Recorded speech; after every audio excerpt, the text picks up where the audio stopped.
Tingginya suhu panas, kebakaran hutan dan lahan kembali terjadi di Kabupaten Tanjung Jabung Barat.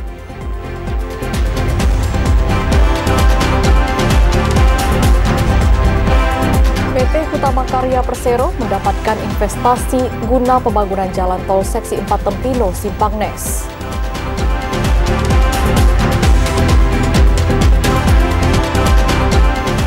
Nekat menjual BBM ilegal, 1 unit mobil PT El Nusa Petrofin diamankan polisi.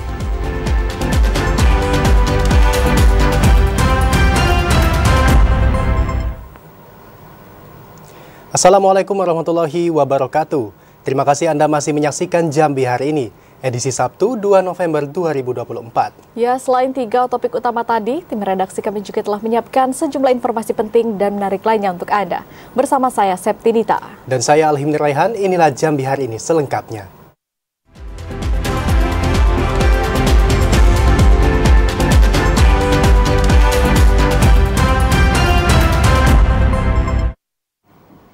Mengawali Jambi hari ini, saudara, kebakaran hutan dan lahan kembali terjadi di Kabupaten Tanjung Jabung Barat. Kali ini karhutla terjadi di Desa Muntialo, Kecamatan Betara. Karhutla diprediksi terjadi akibat tingginya suhu panas sejak 1 minggu terakhir. Meski telah memasuki perubahan musim dari kemarau ke musim hujan, namun suhu panas sejak 1 minggu terakhir meningkat, panas terik sangat terasa di tubuh. Meningkatnya suhu panas akhir-akhir ini juga berdampak pada terjadinya kebakaran hutan dan lahan di Desa Muntialo, Kecamatan Betara. Akibatnya sekitar 5 hektar lahan terbakar.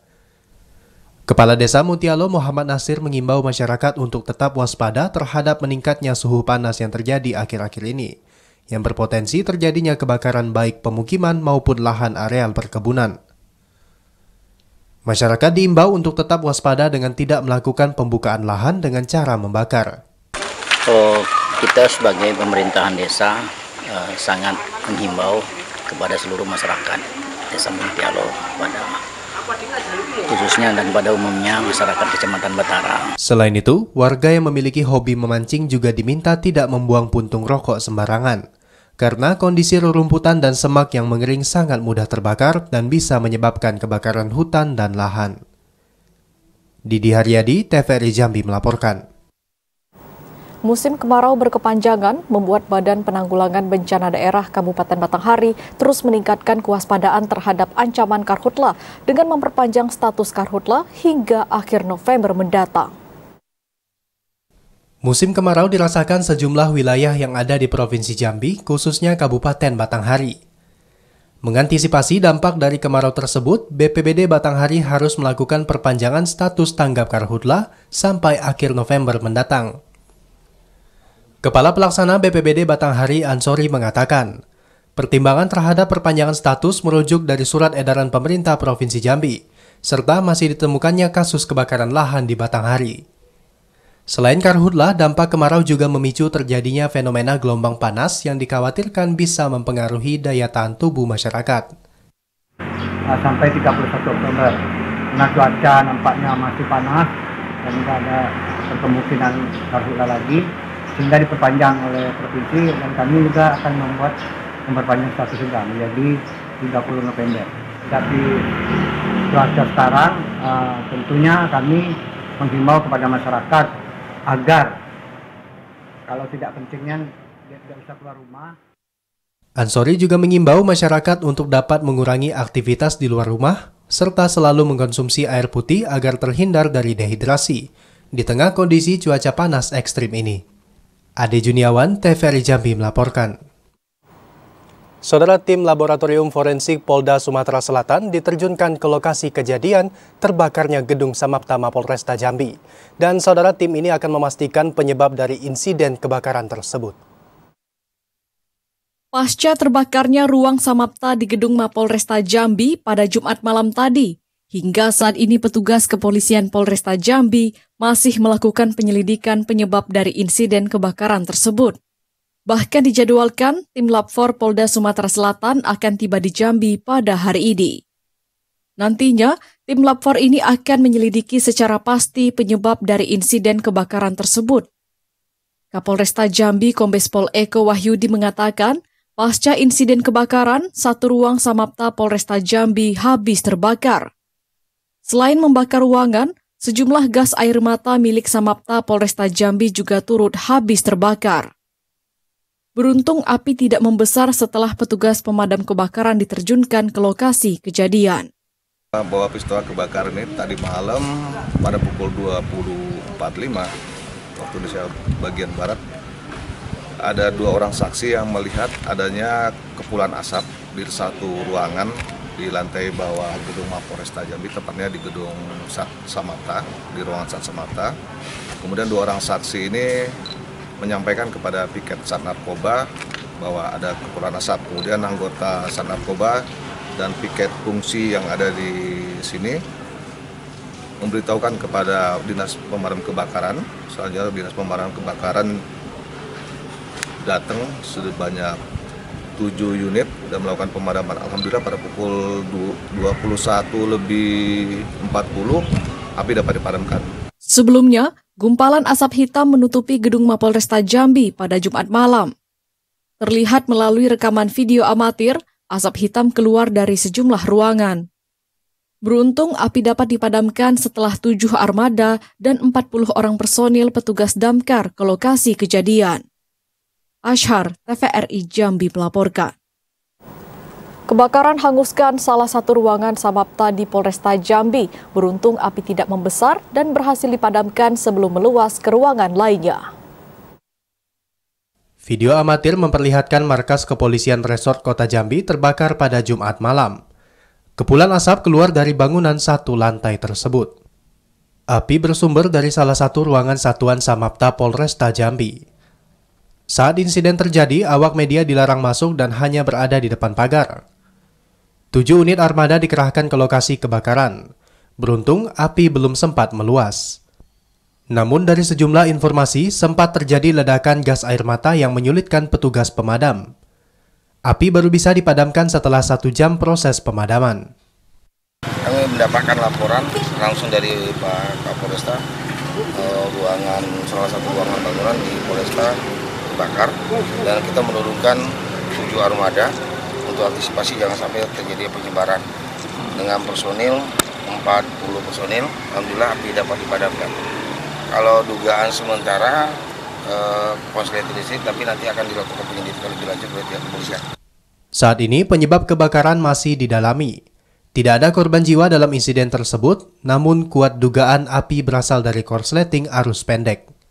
Ari Haryono, TVRI Jambi melaporkan.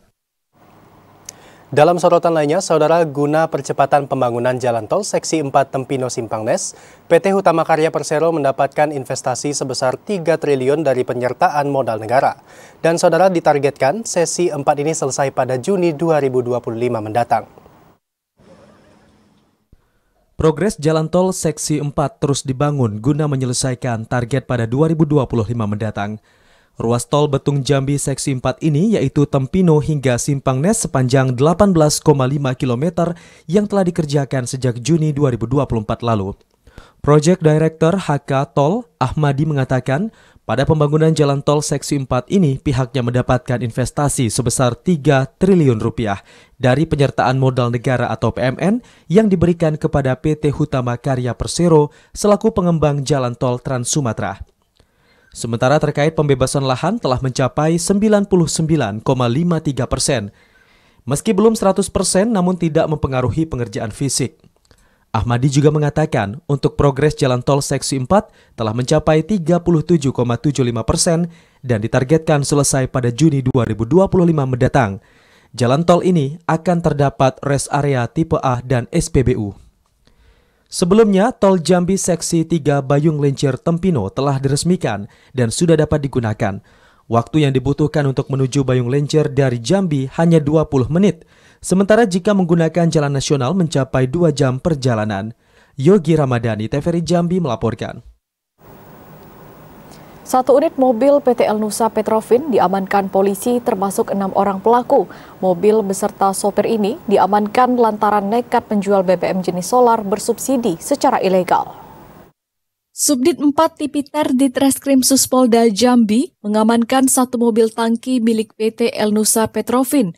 Mobil tangki pengangkut BBM milik Pertamina tersebut diamankan polisi di salah satu rumah makan di kawasan Tembesi, Kabupaten Batanghari. Mobil bernomor polisi B9449 SFV ini menjual BBM bersubsidi jenis solar secara ilegal. Saat pengungkapan, polisi mengamankan 6 orang pelaku, yakni sopir, kenek, hingga penghubung antara sopir dengan pembeli BBM tersebut. Saat ini ke-6 pelaku masih dalam proses penyelidikan. Polisi belum mengungkapkan secara pasti rincian kasus lantaran masih dalam proses pemeriksaan. Tadi malam benar kami amankan 1 unit truk tangki 16.000 liter yang memuat solar dan pertalite. Ya, jadi dengan modus singgah di rumah makan di wilayah Tembesi, di Muara Bulian. Saat ini kasusnya sudah naik tahap sidik. Polisi berjanji bakal mengekspos kasus ini pada Senin nanti. Ari Haryono, TVRI Jambi melaporkan. Saudara, harga kebutuhan bahan pokok di Batanghari saat ini masih cukup stabil. Meski terdapat beberapa harga bahan pokok yang fluktuatif, namun hal itu diklaim dalam batas wajar dan relatif terjangkau. Harga dan pasokan bahan pokok di pasar tradisional Batanghari saat ini masih dalam kategori stabil. Beberapa harga bahan pokok saat ini masih cukup fluktuatif, seperti cabai merah keriting berkisar di harga jual Rp20.000 sampai Rp22.000 1 kilogramnya. Kemudian bawang merah sedikit mengalami kenaikan menjadi Rp32.000, dari sebelumnya hanya berkisar Rp30.000. Sementara untuk bawang putih masih bertahan di harga Rp30.000 per kilogram. Selain itu, khusus harga daging ayam ras kini di kisaran Rp34.000 per kilogram, atau naik Rp2.000. Sementara harga daging segar di harga jual Rp130.000 per kilogram. Pedagang pun mengklaim jika naik turunnya harga bahan pokok ini dirasakan masih dalam batas kewajaran dan masih relatif terjangkau bagi konsumen untuk memenuhi kebutuhannya sehari-hari. Ade Juniawan, TVRI Jambi melaporkan. Bawaslu Muaro Jambi akan menyoroti semua tahapan debat yang akan berlangsung, khususnya terkait aturan debat. Informasi selengkapnya akan kami hadirkan usai jeda. Sesaat lagi tetaplah bersama kami di Jambi hari ini.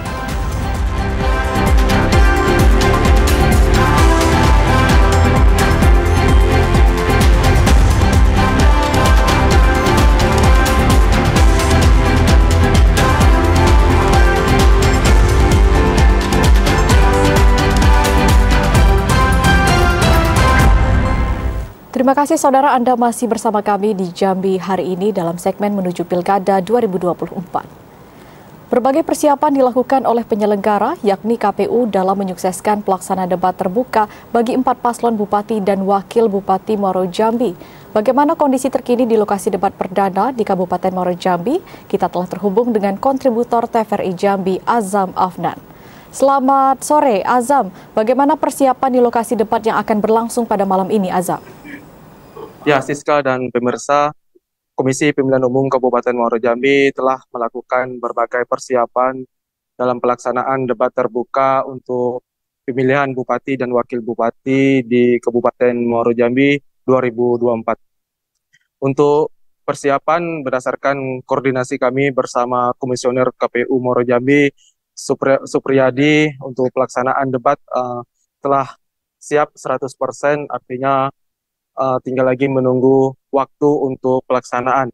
Untuk pelaksanaan sendiri akan berlangsung pada pukul 19.30 waktu Indonesia Barat dan nantinya akan berlangsung di Gedung Serbaguna milik Pemkab Muaro Jambi yang berada di kawasan perkantoran pemerintah Kabupaten Muaro Jambi yang berada di Sengeti, Muaro Jambi.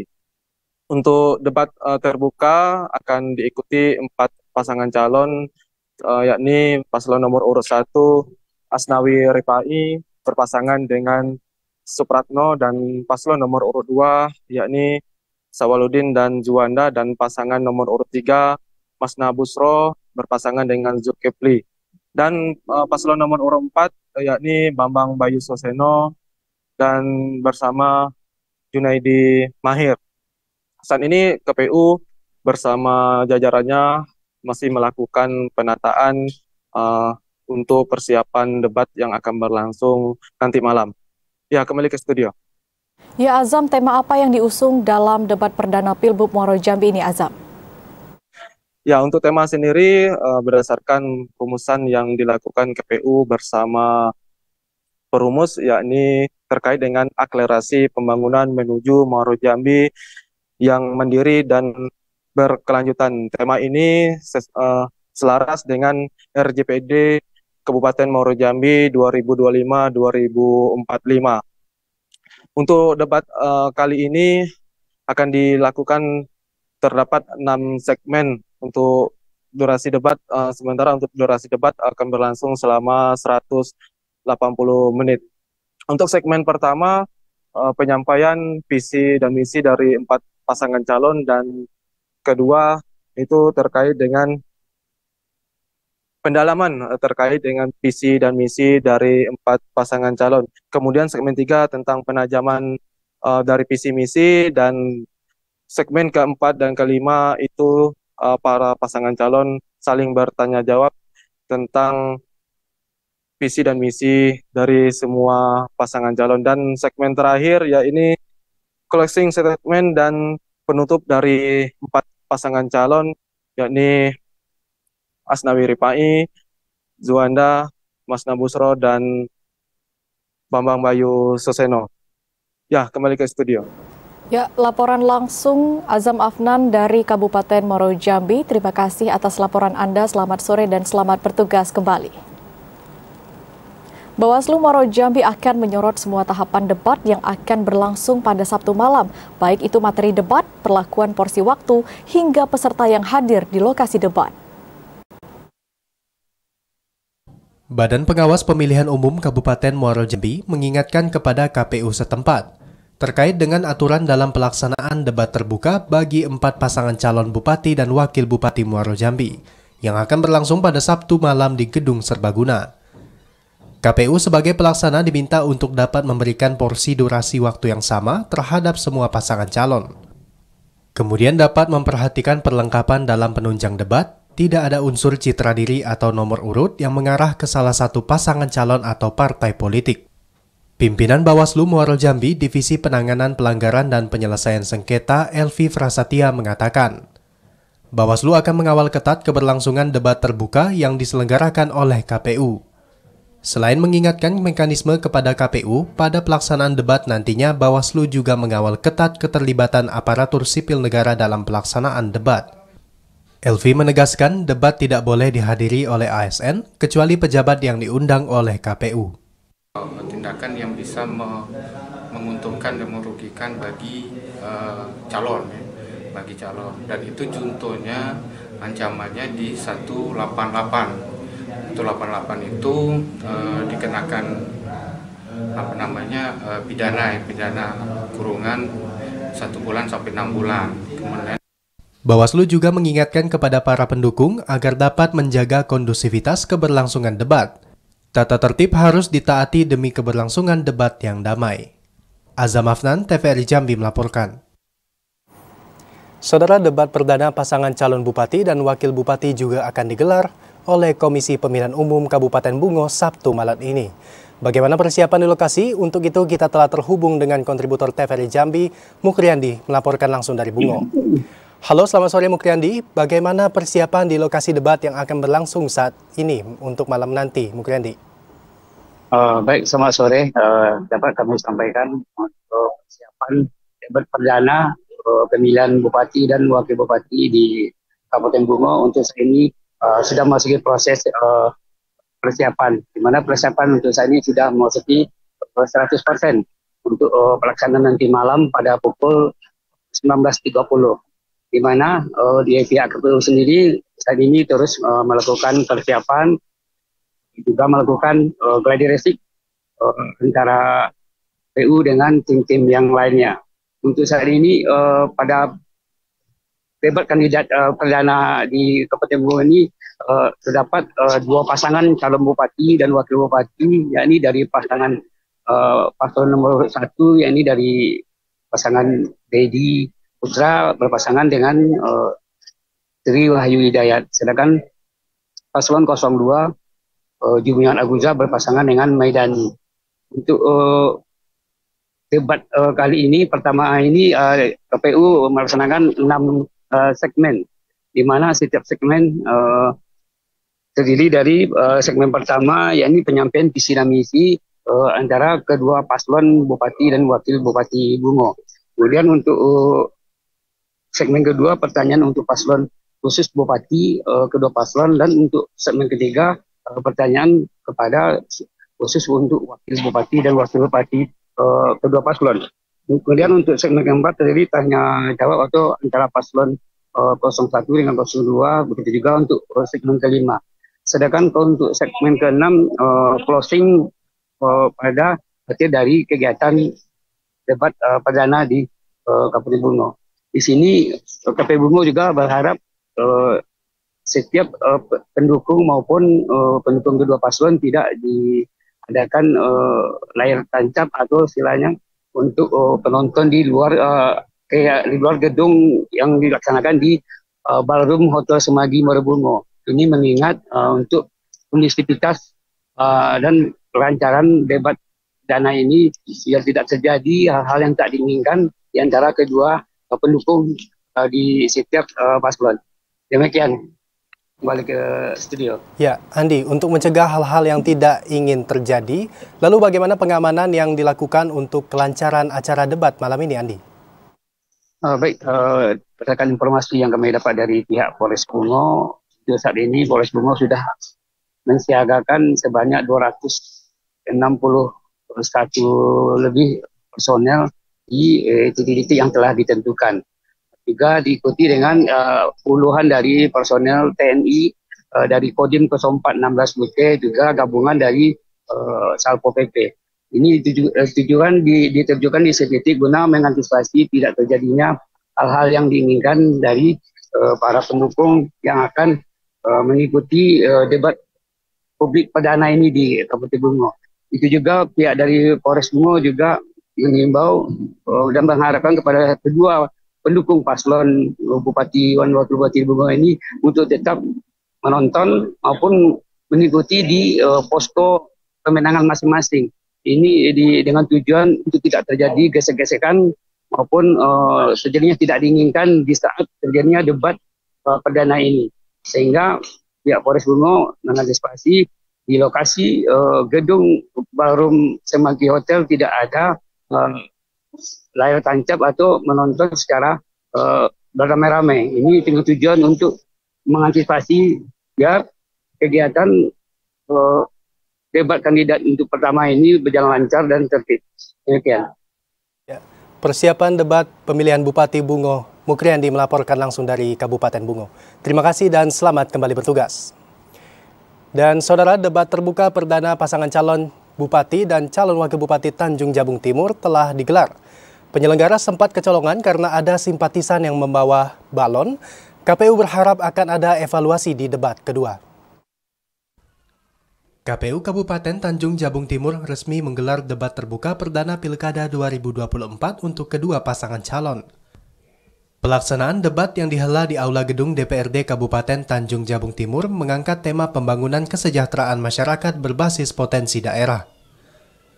Ketua KPU Kabupaten Tanjung Jabung Timur, Hodijatul Kubro mengatakan, debat yang diikuti pasangan calon nomor urut 1 Zumilaza Zulkifli Nurdin Muhammad Aris dan pasangan calon nomor urut 2 Dilla Hikmasari Muslimin Tanja merupakan salah satu bentuk tahapan kampanye yang difasilitasi langsung oleh KPU.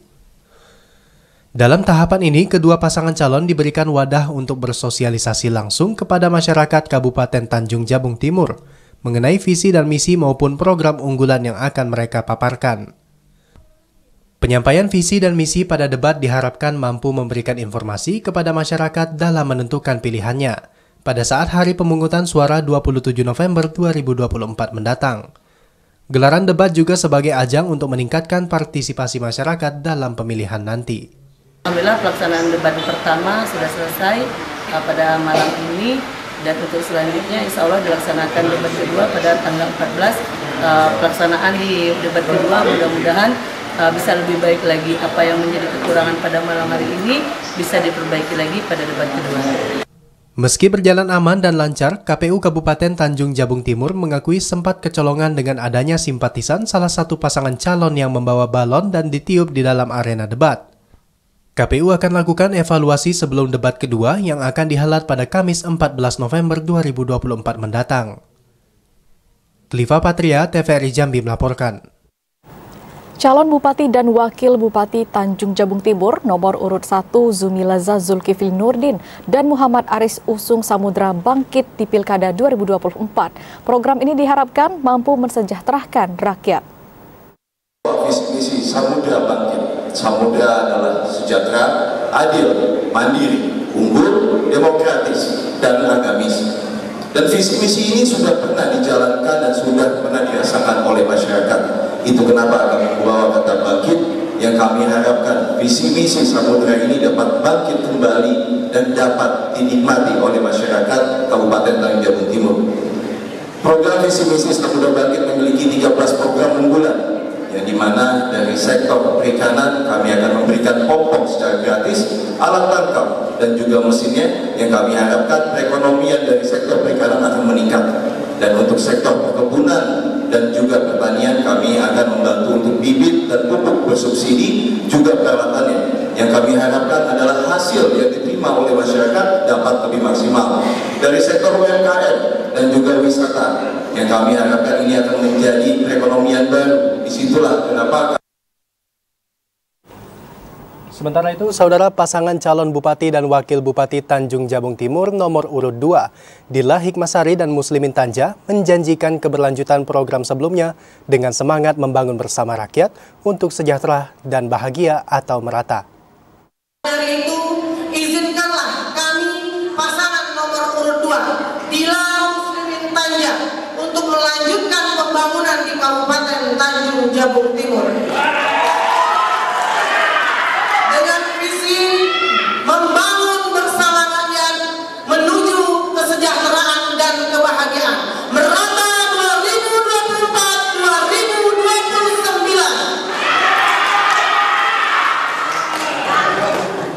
2024-2029. Dengan 3 misi. Yang pertama, peningkatan infrastruktur dasar guna terwujudnya konektivitas antar wilayah. Yang kedua, memperkokoh struktur ekonomi daerah serta optimalisasi pengelolaan sumber daya alam yang berkelanjutan dan ramah lingkungan. Yang ketiga, mewujudkan sumber daya manusia yang berdaya saing. Saudara, KPU Kabupaten Kerinci telah menetapkan jadwal kampanye rapat umum bagi pasangan calon Bupati dan Wakil Bupati Kerinci. Informasinya akan kami hadirkan usai jeda, sesaat lagi, tetaplah bersama kami.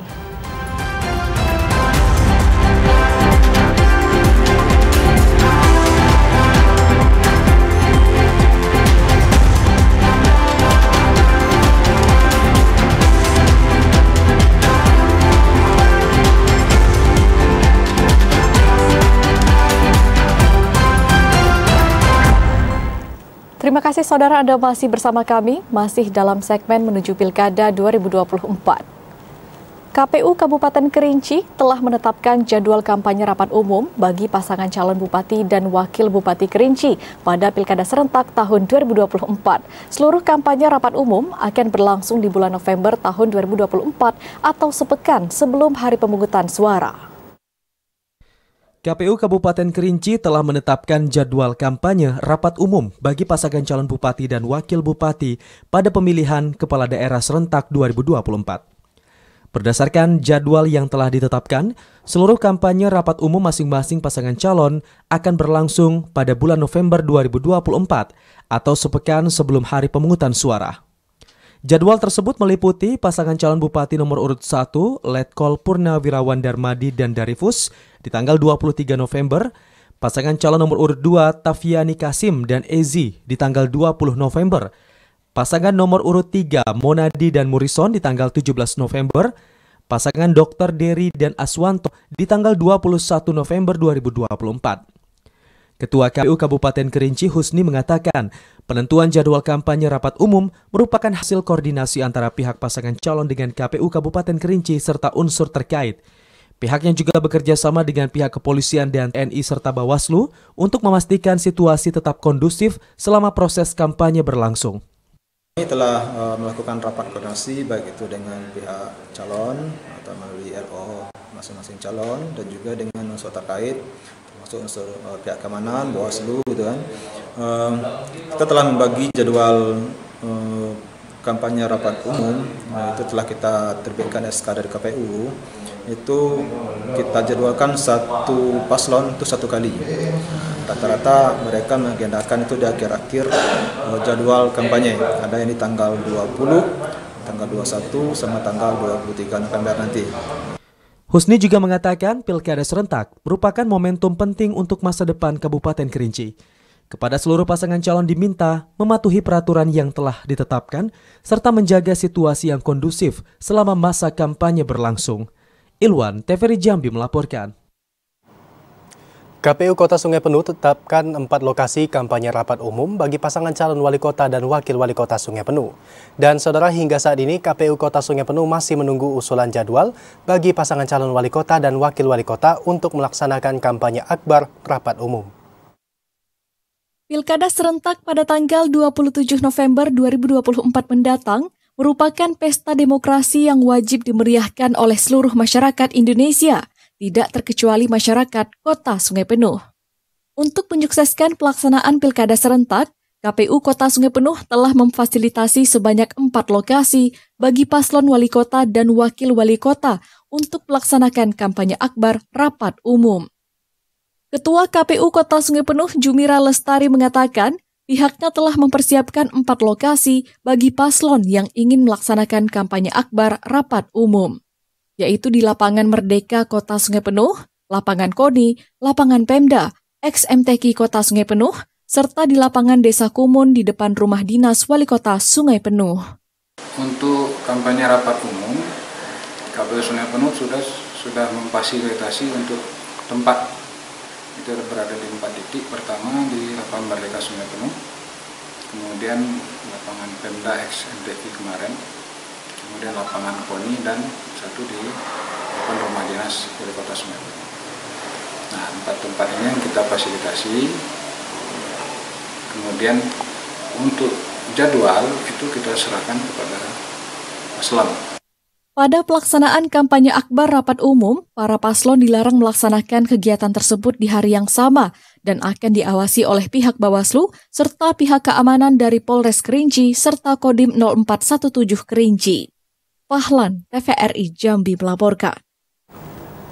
Melibatkan 35 orang warga, KPU Kabupaten Bungo kembali melakukan sortir dan pelipatan surat suara Pilbub Bungo untuk Pilkada Serentak 2024.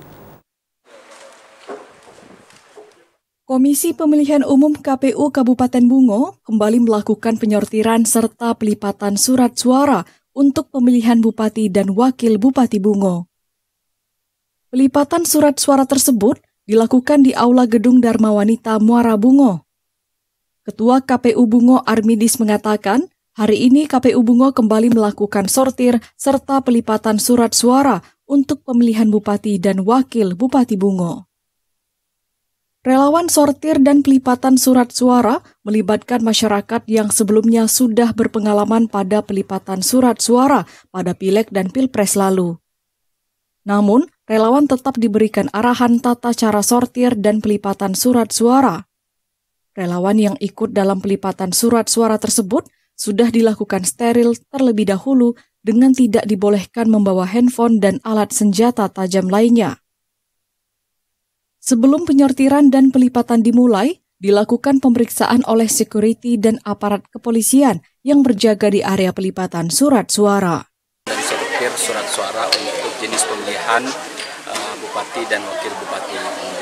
Alhamdulillah pada hari ini, mulai dari tadi pagi, sekarang teman-teman masih bekerja untuk melakukan pelipatan dan penyortiran. Nah, untuk provinsi kemarin sudah dilakukan pelipatan dan sudah dimasukkan kembali ke sampul sesuai dengan TPS-nya masing-masing. Proses penyortiran dan pelipatan surat suara Pilbub Bungo tersebut dilakukan selama 2 hari. Dari penyortiran dan pelipatan surat suara di hari pertama tersebut, tidak ditemukan surat suara Pilbub Bungo yang rusak. jumlah surat suara untuk pemilihan Bupati dan Wakil Bupati Bungo yakni 270.586 lembar dengan jumlah kotak 46, satu kotak berisi 6.000 lembar. Muhriandi, TVRI Jambi melaporkan. KPU Kota Jambi telah merampungkan sortir dan pelipatan surat suara Pilwako Kota Jambi. Dan saat ini KPU mulai melakukan setting surat suara untuk pendistribusian. KPU Kota Jambi telah melakukan sortir dan pelipatan surat suara pemilihan wali kota dan wakil wali kota Jambi tahun 2024. Hal itu untuk memastikan 469.238 surat suara dalam keadaan baik sesuai dengan ketentuan. Proses penyortiran dan pelipatan dilakukan di gudang KPU di kawasan MTQ, Kecamatan Palmerah, Kota Jambi. Penyortiran juga melibatkan petugas KPU dan relawan. Petugas melakukan pengecekan kerusakan surat suara dan surat suara yang robek maupun kesalahan dalam pencetakan. Ketua KPU Kota Jambi, Denny Rahmat, mengatakan ini sebagai langkah dalam menjaga kualitas dan integritas pilkada. Untuk surat suara wali kota, kemarin KPU Kota Jambi sudah menerima dari KPU Provinsi ya, di antara di hari Sabtu kemarin sudah diterima oleh dari KPU Provinsi untuk KPU Kota Jambi. Jumlah keseluruhan sudah semua. Ini kan kita baru saja kemarin melaksanakan rapat koordinasi dan rapat pleno terkait dengan pengelolaannya. Insya Allah proses pengesetan surat suara wali kota ini akan selesai akan mulai di hari Rabu ya, hari Rabu tanggal 30 dan insya Allah akan selesai di awal bulan November nanti. Setelah proses sortir dan pelipatan surat suara, KPU akan melakukan setting surat suara untuk didistribusikan ke TPS yang ada di kecamatan. Joko, TVRI Jambi melaporkan. Saudara, KPU Kabupaten Sarolangun mencatat sebanyak 375 orang telah melakukan pengurusan pindah milih antar kabupaten dalam Provinsi Jambi dengan 9 kategori pada pelaksanaan Pilkada serentak tanggal 27 November mendatang. Pelayanan daftar pemilih tambahan atau DPTB 9 kategori dalam pelaksanaan Pilkada serentak tahun 2024 telah resmi ditutup tanggal 28 Oktober 2024 kemarin. Hingga batas akhir pengurusan, tercatat sebanyak 191 orang pemilih mengajukan pindah memilih masuk ke Kabupaten Sarolangun dan 184 pemilih mengajukan pindah memilih keluar dari Kabupaten Sarolangun ke sejumlah kabupaten dalam Provinsi Jambi. Komisioner KPUD Sarolangun Divisi Perencana Data dan Informasi Edi Zamra mengatakan, pelayanan dan penyusunan DPTB telah dilaksanakan sesuai tahapan dengan 9 kategori yang sudah ditetapkan. Di antaranya, bertugas di tempat lain, sedang menjalani rawat inap di rumah sakit, tertimpa bencana alam, atau sedang dalam masa tahanan. Proses pindah milih bisa diurus petugas, pemungutan suara di tingkat desa dan kelurahan, difasilitasi panitia pemilih kecamatan, kemudian dieksekusi KPUD untuk dibuatkan surat pindah memilih. 9 kategori ada di H-30 ini di 28 Oktober kemarin itu untuk pindah milih masuk itu 191, pindah milih keluar itu 184. Layanan pindah pilih dengan 9 kategori diberlakukan bagi masyarakat yang masuk dalam daftar pemilih tetap namun tidak berdomisili sesuai KTP yang terdaftar. Edi Kusnadi, TVRI Jambi melaporkan. Penjabat sementara Gubernur Jambi Sudirman bersama Wali Kota dan Bupati seprovinsi Jambi menandatangani perjanjian kerjasama. Informasinya akan kami hadirkan usai jeda sesaat lagi.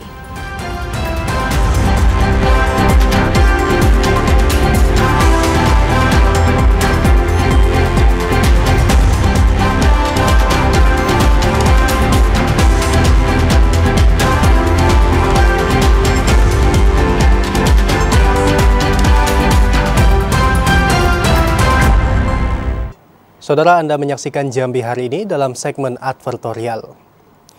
Penjabat sementara Gubernur Jambi Sudirman bersama 11 Bupati dan Wali Kota seprovinsi Jambi resmi menandatangani kesepakatan bersama dan perjanjian kerjasama untuk meningkatkan penerimaan daerah dari sektor pajak absen. Dalam upaya meningkatkan penerimaan daerah dari sektor pajak absen, pemerintah Provinsi Jambi melakukan penandatanganan kesepakatan bersama dan perjanjian kerjasama dengan 11 pemerintah kabupaten kota seprovinsi Jambi.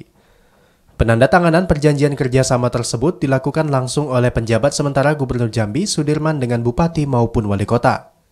Sudirman mengungkapkan kesepakatan kerjasama ini dilakukan untuk mengoptimalkan penerimaan daerah dari pajak kendaraan bermotor. Potensi besar pendapatan daerah tersebut membutuhkan penanganan dan kerjasama yang baik antara pemerintah provinsi dan kabupaten kota guna memaksimalkan penerimaan. Terdata ada 40% pajak kendaraan di Provinsi Jambi yang statusnya masih menunggak dan menjadi potensi besar untuk pendapatan daerah. Kolaborasi seluruh pemangku kepentingan sangat dibutuhkan dalam upaya memaksimalkan penerimaan daerah dari sektor pajak absen. Pemerintah Provinsi Jambi melakukan sinergi kesepakatan bersama MOU dengan pemerintah kabupaten kota dalam rangka mensikapi pajak option yang menjadi kewenangan pemerintah provinsi dan juga pemerintah kabupaten kota. Jadi butuh ada sinergi. Ini juga dalam rangka untuk bersama-sama meningkatkan optimalisasi pajak. Tadi tergambar bahwa pendapatan pajak ini sebetulnya kan termasuk yang potensial. Hanya saja hampir 40% itu ternyata banyak yang menunggak. Opsen merupakan pungutan tambahan pajak menurut persentase tertentu yang dikenakan atas pajak terutang, mulai dari pajak kendaraan bermotor, bea balik nama kendaraan bermotor, hingga pajak mineral bukan logam dan batuan. Randy Arta, TVRI Jambi melaporkan. Membahas rencana penyusunan APBD tahun 2025 dan participating interest 10%, pejabat sementara Gubernur Jambi Sudirman secara resmi menerima audiensi yang dilakukan pimpinan DPRD Provinsi Jambi. Penjabat sementara Gubernur Jambi Sudirman secara resmi menerima audiensi Ketua Dewan Perwakilan Rakyat Daerah Provinsi Jambi Hafiz Fathah, serta Wakil Ketua 1 DPRD Provinsi Jambi Ivan Wirata. Audiensi yang dilakukan secara terbatas ini dilakukan di ruang kerja penjabat sementara Gubernur Jambi. Sudirman mengatakan, audiensi yang dilakukan pimpinan DPRD Provinsi Jambi membahas tentang penyusunan rancangan APBD tahun anggaran 2025. Selain pembahasan tentang APBD, pertemuan ini dilakukan dalam upaya mendorong peningkatan pendapatan daerah, khususnya pada sektor penerimaan minyak dan gas yang berasal dari participating interest 10%. Pembahasan PI 10% nantinya akan dilakukan lebih lanjut bersama organisasi perangkat daerah terkait dalam rangka mempercepat terwujudnya penerimaan daerah dari sektor migas tersebut. Kalau pimpinan terkait dengan pembicaraan untuk pembahasan 2025 APBD, termasuk juga upaya pimpinan untuk meningkatkan, ikut membantu Pemda dalam peningkatan pendapatan, terutama khusus di PI 10% itu. Ketua DPRD Provinsi Jambi Hafiz Fathah mengatakan, pertemuan yang dilakukan pimpinan Dewan dengan penjabat sementara Gubernur Jambi utamanya dilaksanakan dalam upaya meningkatkan sinergi antara DPRD dan pemerintah daerah. Selain itu, pertemuan ini juga membahas terkait rencana penyusunan APBD 2025. Ini DPRD Provinsi Jambi, saya pimpinan bersama Pak Waka mengunjungi Bapak PJS Gubernur guna meningkatkan sinergitas kinerja kami antara lembaga DPRD Provinsi Jambi bersama dengan pemerintah daerah. Menciptakan hubungan harmonis antara legislatif dan eksekutif menjadi upaya pemerintah Provinsi Jambi untuk mewujudkan pemerataan pembangunan daerah. Randy Arta, TVRI Jambi melaporkan. Ratusan masyarakat di Desa Sungai Bertam, Kecamatan Mestong, Kabupaten Muaro Jambi, menerima bantuan paket sembako dari Satuan Brimob dan Basnas.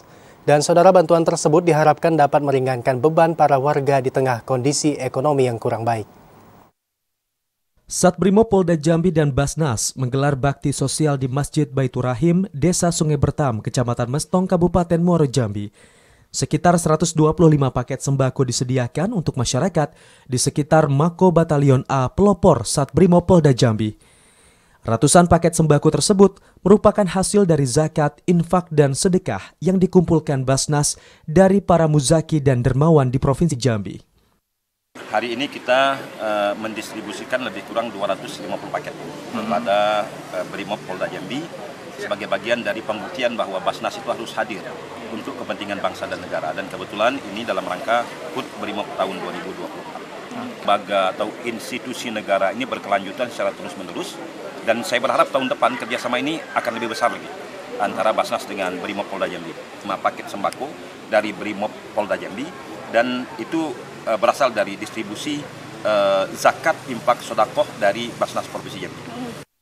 Selain 125 paket di Desa Sungai Bertam, Basnas juga menyerahkan 125 paket sembako ke Desa Mekarjaya, Kecamatan Sungai Gelam, Kabupaten Muaro Jambi, yang disalurkan juga oleh Sat BRIMOB. Bakti sosial ini merupakan bentuk wujud kehadiran personil BRIMOB di lingkungan masyarakat dan menyambut Hari Jadi BRIMOB yang ke-79. Kita laksanakan bakti sosial ini dalam rangka ulang tahun POP BRIMOB Polri yang ke-79. Kami memberikan bantuan sosial kepada masyarakat sekitar daerah Sungai Bertam yang di daerah Batalion A, ya. Nah, dan kita juga kerjasama dengan Badan Amil Zakat Provinsi, Pak Ketua, Pak Hasan Basri sudah menyiapkan paketnya, dan juga waktu dan tempat kita laksanakan di Batalion A ini. Kenapa memilih warga sekitar Mako ini? Ya, kita ingin mewujudkan rasa silaturahmi, ya, mewujudkan hubungan baik antara BRIMOB, ya, dengan masyarakat, sehingga ada terjalin hubungan yang harmonis, ya. Kita juga pengen masyarakat di Sungai Bertam ini merasa mendapatkan perhatian baik dari BRIMOB maupun dari Basnas Provinsi. Nantinya, kolaborasi antara dua instansi ini bakal berlanjut. Di tahun depan, Basnas Provinsi Jambi menjanjikan bedah rumah dan ribuan paket sembako untuk masyarakat di Desa Sungai Bertam. Basnas meminta BRIMOB untuk mendata para penerima dari warga sekitar Mako tersebut. Ari Haryono, TVRI Jambi melaporkan. Dan saudara, informasi tadi sekaligus menutup perjumpaan kita di Jambi hari ini. Terima kasih atas perhatian dan kebersamaan Anda. Akhirnya saya Septinita. Dan saya Alim Nuraihan bersama kerabat kerja yang bertugas pamit undur diri. Wassalamualaikum warahmatullahi wabarakatuh dan sampai jumpa.